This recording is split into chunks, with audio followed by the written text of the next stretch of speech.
Ya, shalom teman-teman P3MI. Shalom. Gimana kabarnya?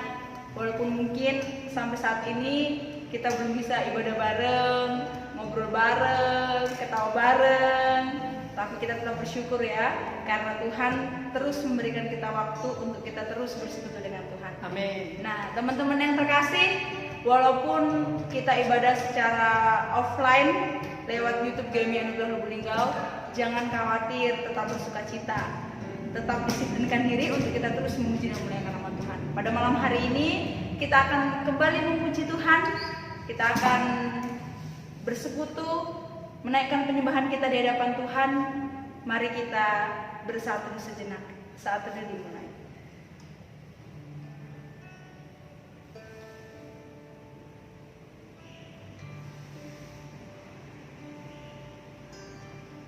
Amin.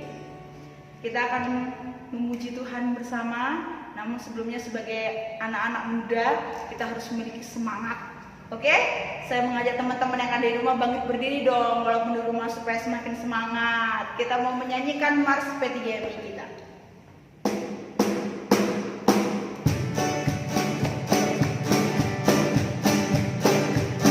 Ayo teman-teman yang belum berdiri, dipersilakan untuk berdiri. P3MI muliakan Tuhan, angkat salib sedang mengikut Tuhan. P3MI teguhkan iman, penuh kasih, iman dan pengharapan. Setiap hari membaca firman Tuhan, dengan doa tangkis semua godaan. Sering puji Tuhan, menjadi laskar Kristus yang menang. P3M penuh kesopanan, bersemangat kabarkan firman Tuhan. Tetap bersaksi biarpun kotor, menjadi terang, tetap muliakan Tuhan. Oke teman-teman, dipersilakan duduk kembali. Kita akan menaikkan penyembahan kita bagi Tuhan. Mari teman-teman yang terkasih, sebagai anak-anak muda, saya nggak tahu isi hati kalian seperti apa. Apakah kalian rindu bersekutu dengan Tuhan atau tidak? Saya kurang tahu. Tapi yang saya rindukan, teman-teman pun merindukan bersekutu, memuji dan memuliakan nama Tuhan. Bukan begitu Guru Desmond? Amin. Oke, kita akan menaikkan pujian penyembahan kita. Mari kita memuji Tuhan, nyatakan kepada Tuhan bahwa kita ingin selalu dekat dengan Tuhan. Kita memiliki kerinduan akan Tuhan. Mari teman-teman yang terkasih, kita menyanyikan lagu pujian Dekat Padamu. Itu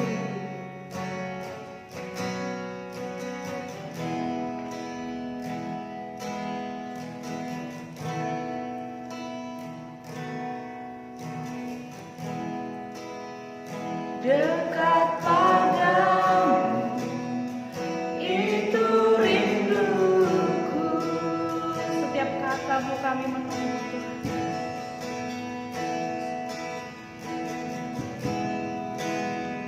Setiap katamu kamu menunggu. Tak kusangka, tak kusangka ku temukan satu kasih yang abadi. Kini ku datang, amin. Bawa hidupku. Kita katakan bersama-sama, dekat padamu itu kerinduan kami Tuhan. Dekat padamu itu rinduku. Setiap kata kami engkau menunggu ya Tuhan.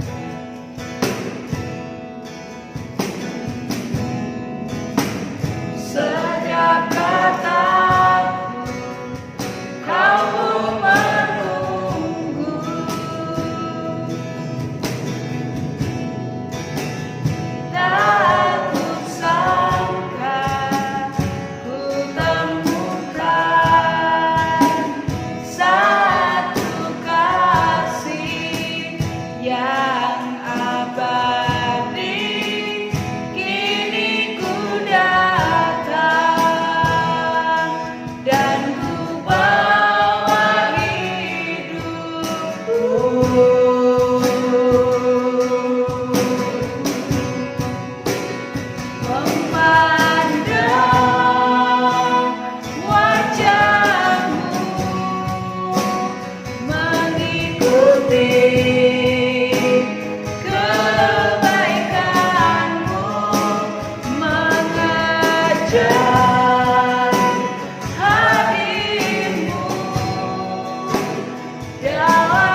terkasih yang ada di rumah Tuhan, nyatakan kerinduan kita melalui pujian ini. Tunjukkan bahwa kita memang ingin rindu dekat selalu kepada Tuhan. Mari bersama-sama kita katakan kembali, dekat padamu itu kerinduan.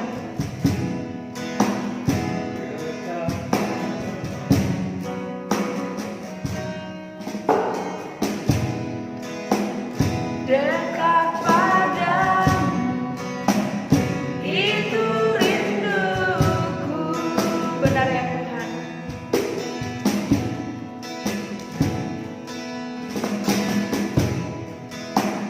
Setiap kataku kau pun menunggu.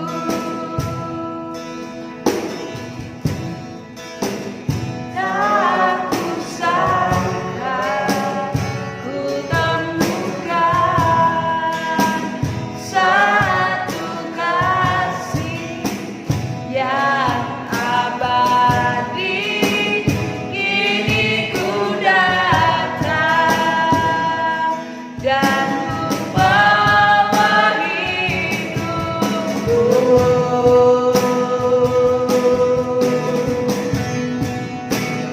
Memandang wajahmu, mengikuti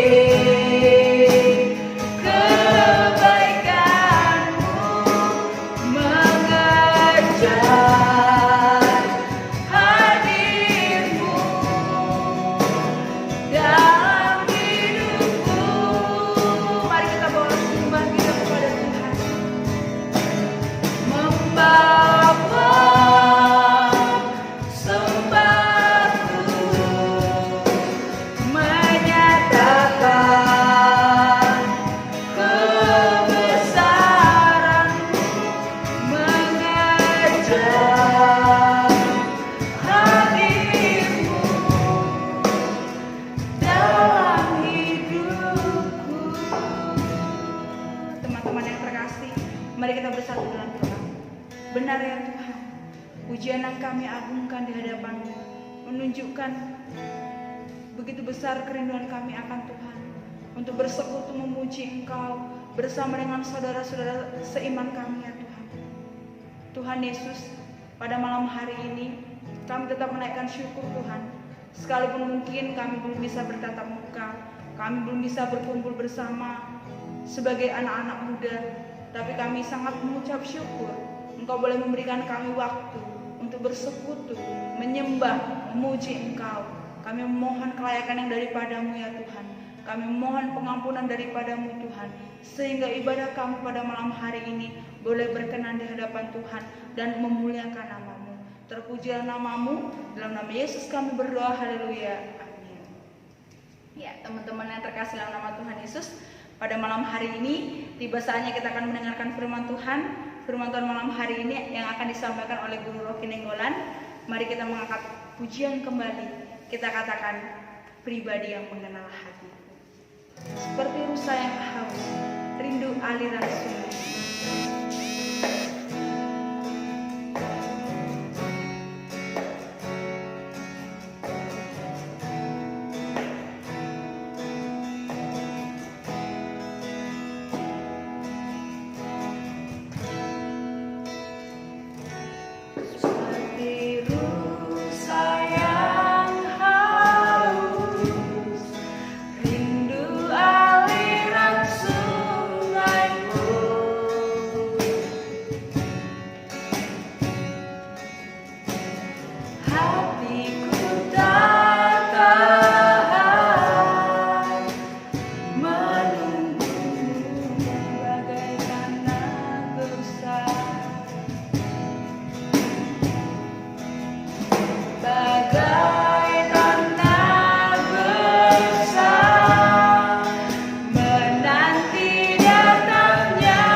Kepada Guru Rofi dipersilakan. Shalom sobat muda, selamat malam bagi kita semua.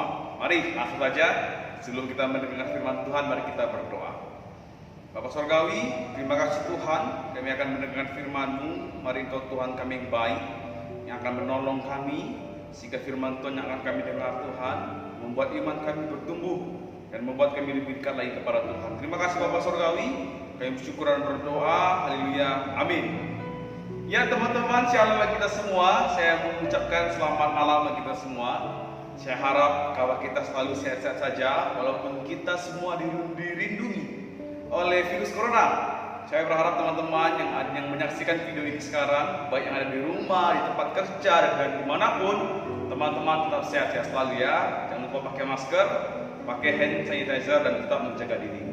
Langsung saja teman-teman, firman Tuhan kita pada pagi hari ini saya ambil dari 1 Filipi pasal 1 ayat yang ke-21 hingga yang ke-22. Filipi pasal yang ke-21 hingga yang ke-22. Akan saya bacakan firman Tuhannya.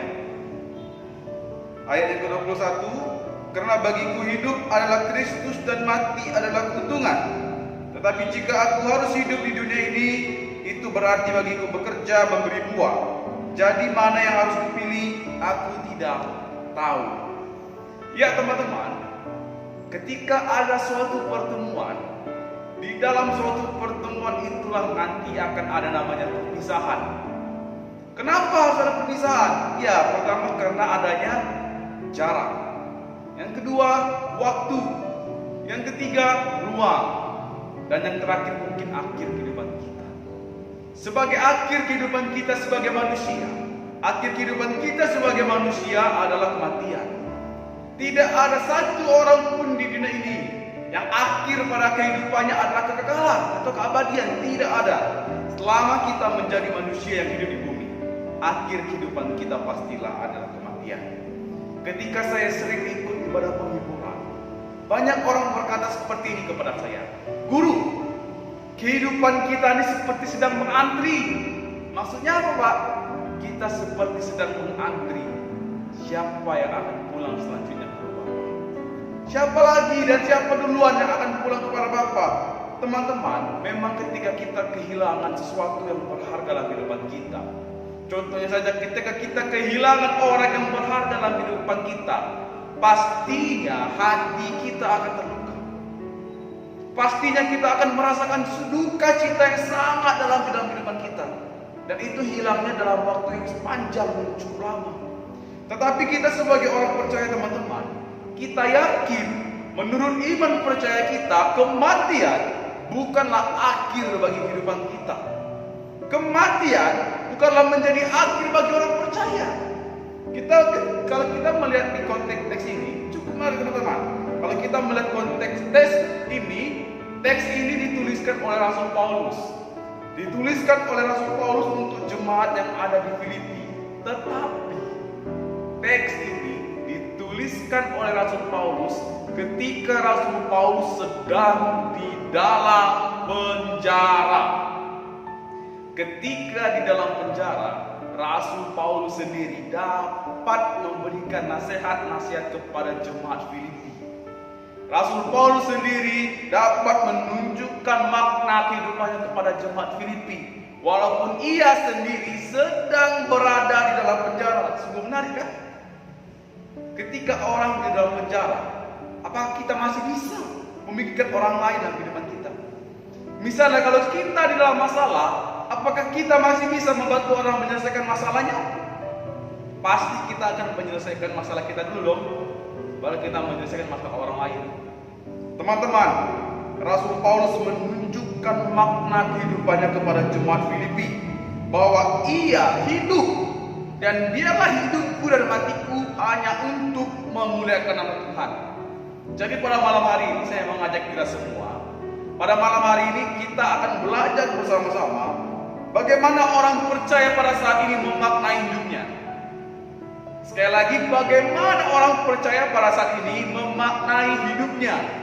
Yang pertama adalah ketika kita bisa baca di ayat yang ke-21, hidup untuk Kristus. Yang pertama adalah kita harus hidup untuk Kristus.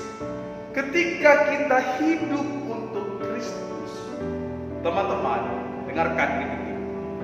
Hidup untuk Kristus. Rasul Paulus berkata di ayat 21, bagiku hidup adalah Kristus.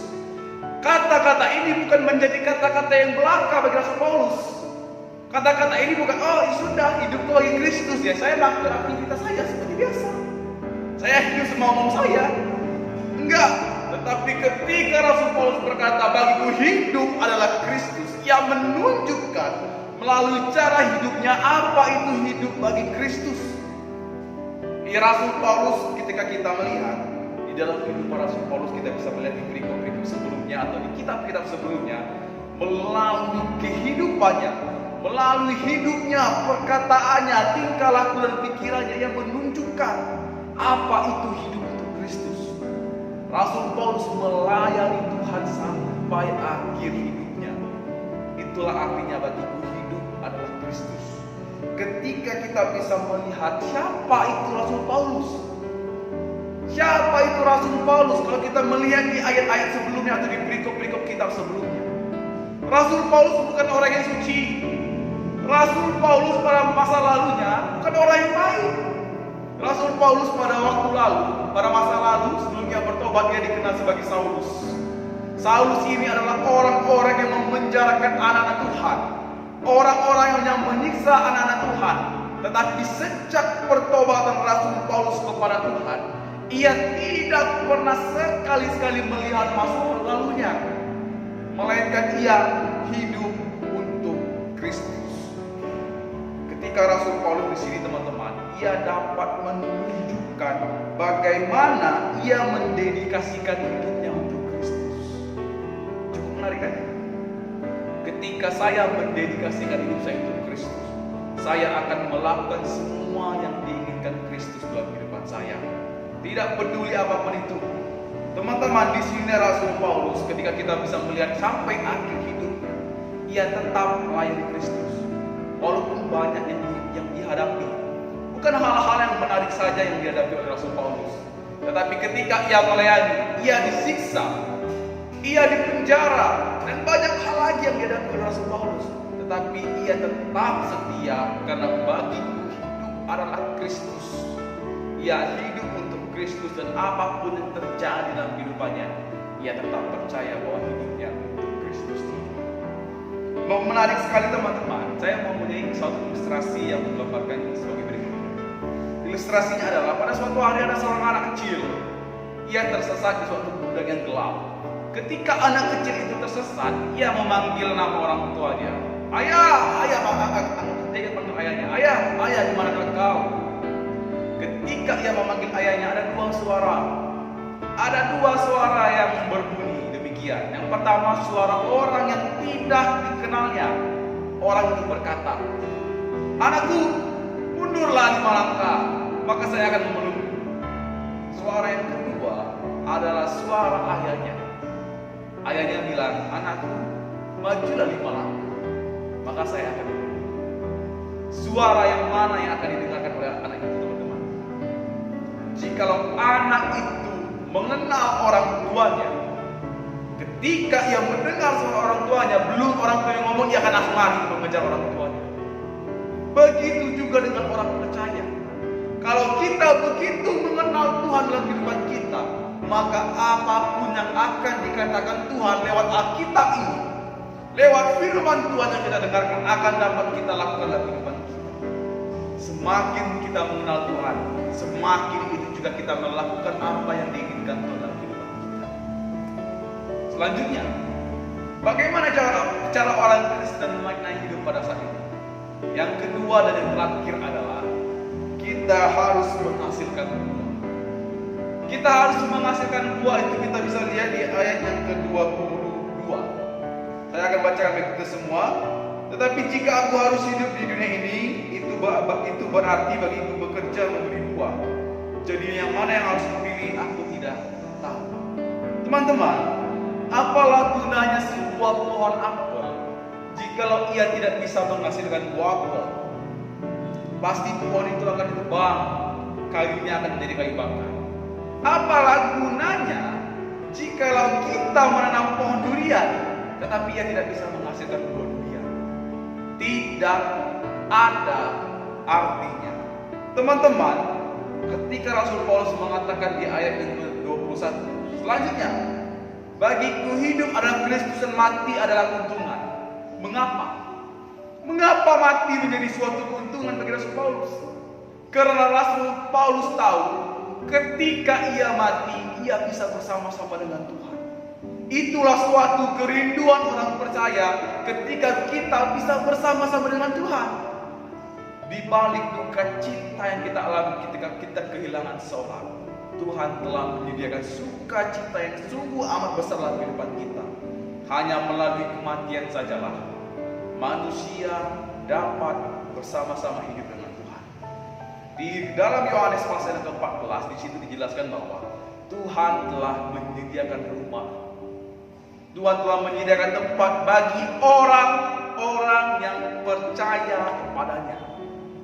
Sekali lagi, Tuhan hanya menyediakan tempat bagi kepada orang-orang yang percaya dan beriman kepadanya. Teman-teman sekalian, bagiku hidup harus menghasilkan buah. Apa maksudnya? Ketika kita hidup, ketika kita sudah hidup, apa yang sudah kita hasilkan melalui kehidupan kita? Mengapa Rasul Paulus berkata kalau saya hidup saya harus memberikan buah? Karena ia tahu di dalam kehidupannya ia harus melayani Tuhan dan menghasilkan hasilnya. Kita bisa melihat hasil buah yang dihasilkan oleh Rasul Paulus. Buah-buahnya adalah ketika ia melihat jemaatnya berhasil. Banyak orang percaya. Di dalam kehidupan kita pada masa kini, apakah yang harus kita lakukan untuk menghasilkan buah?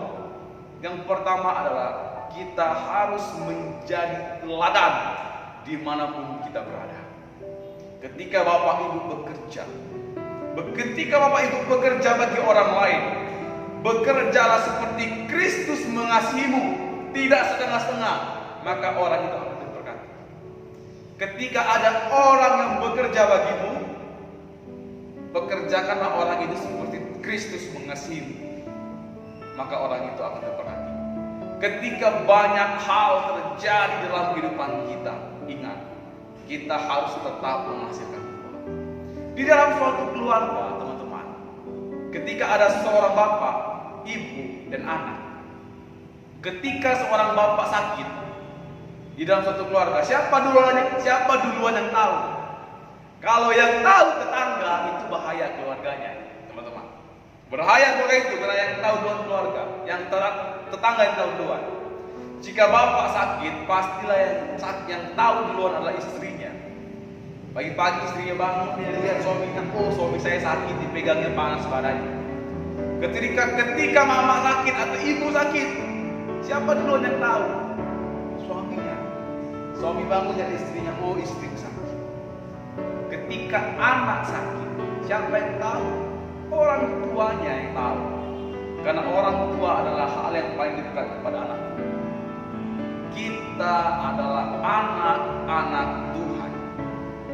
Kita telah menjadi ahli warisnya Tuhan. Ketika kita menjadi anak-anak Tuhan, Tuhan menjadi orang tua bagi kita. Bapak. Sering kita menyanyikan, oh ya Bapak, ini aku anakmu. Ketika kita menjadi anak Tuhan, Tuhan tahu sebagaimana Tuhan tahu. Ia tahu siapa kamu. Ia tahu apa yang kamu lakukan. Ia tahu sebagaimana kekuatanmu di dunia ini. Oleh karena itu Tuhan tahu. Pada saat ini teman-teman, tidak ada kata terlambat bagi kita untuk menghasilkan buah. Buah apa yang dapat kita hasilkan dalam kehidupan kita? Yang pertama, jadilah teladan. Jadilah teladan dimanapun engkau berada. Harta bisa habis. Ketika kita berada di jabatan yang tinggi, kita mati, itu hilang semua. Apa yang bisa kita tinggalkan dalam kehidupan kita? Buah apa yang bisa kita hasilkan?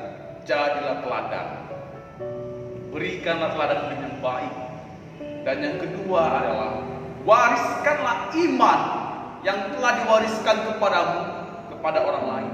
Beritakanlah firman Tuhan dimanapun teman-teman berada. Apa yang berasal daripada dunia akan kembali kepada dunia.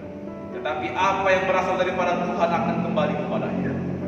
Teman-teman, bagaimana cara kita memaknai hidup pada saat ini? Yang pertama adalah kita harus hidup untuk Kristus. Dan yang kedua adalah kita harus menghasilkan buah. Roh Kudus Allah tidak akan pernah meninggalkan kalian, saya percaya.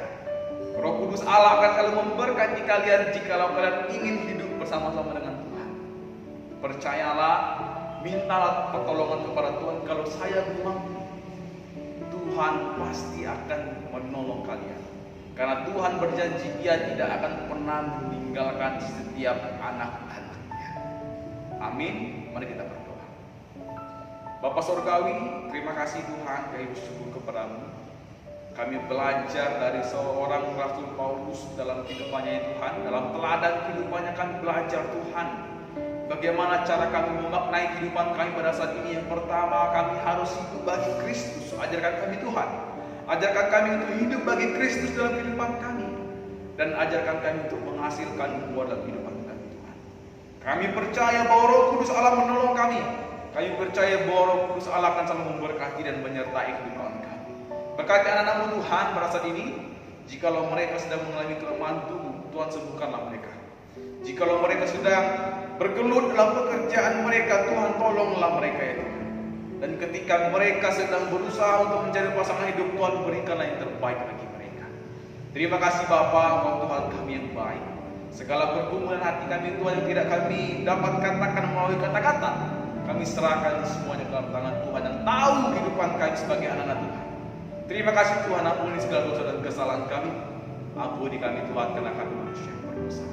Kami menaikkan doa ini Tuhan demi nama Tuhan kami Yesus Kristus, Tuhan dan Juru Selamat kami hidup. Haleluya. Amin. Oke teman-teman, kita telah mendengarkan firman Tuhan yang disampaikan barusan oleh Guru Rocky. Saat ini kita akan memberikan persembahan untuk Tuhan. Mari kita persiapkan persembahan yang terbaik untuk Tuhan.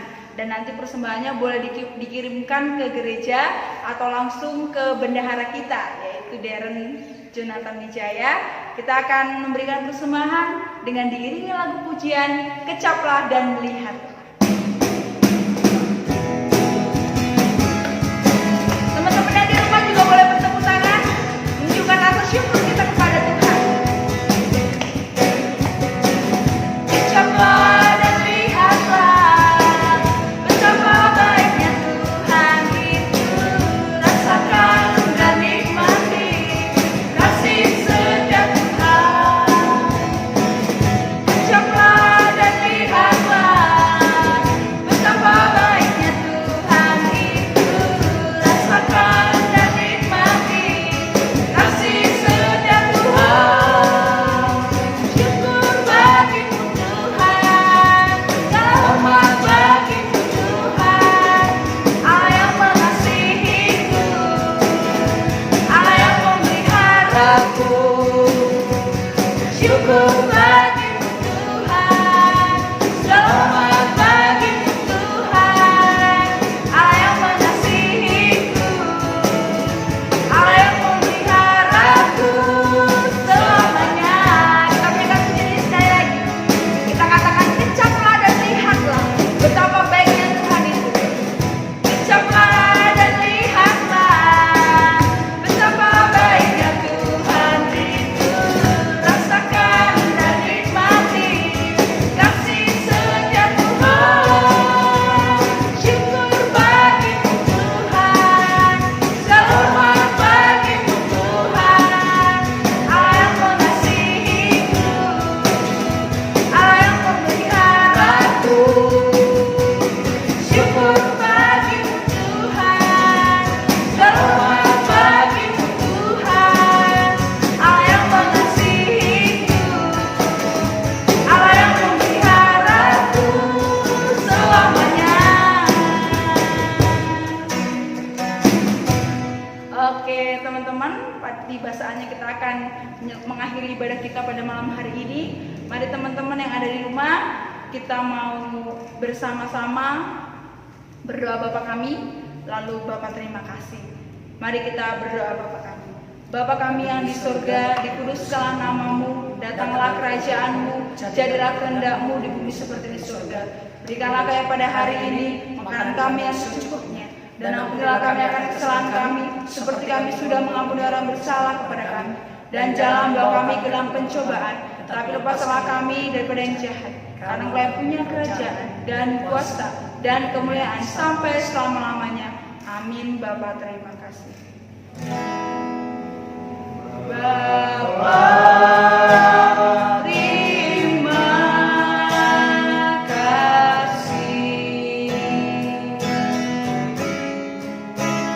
Bapa, terima kasih.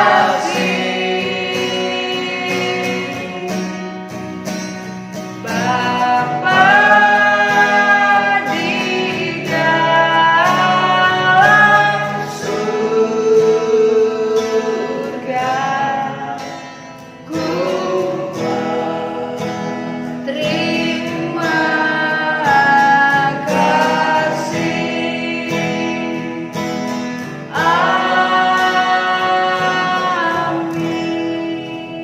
Teman-teman yang di rumah bersatu di sejenak.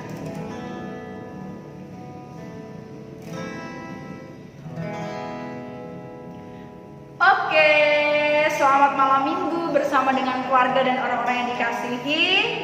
Dan selamat persiapan ibadah minggu. Tetap semangat teman-teman P3M yang udah Lubuk Linggau. Tetap mengandalkan Tuhan. Jangan pantang menyerah. Tuhan Yesus memberkati.